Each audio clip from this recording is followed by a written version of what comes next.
Mao ni karon na to ang mga available na mga motor guys, natay mga bagong abot daghan no, natay Honda Click, Raider FI, Raider Carb ug naked bike sa Suzuki no, nga grabe ka pogi. Napud tay CBR dito nga 150 version 3, pogi po kayo, 69k na lang na siya, kini po 69k.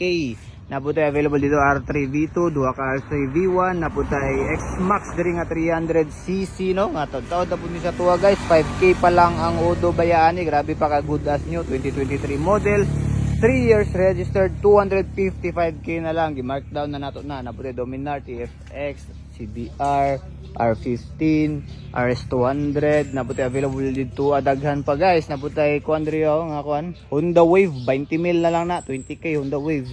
Napud tay Mio Sporty, napud tay Honda GTR, ADV, Tri-City, kining NMAX na to diri guys, nga dili na kay sa ingon nga pogi pero pogi pagihapon, 59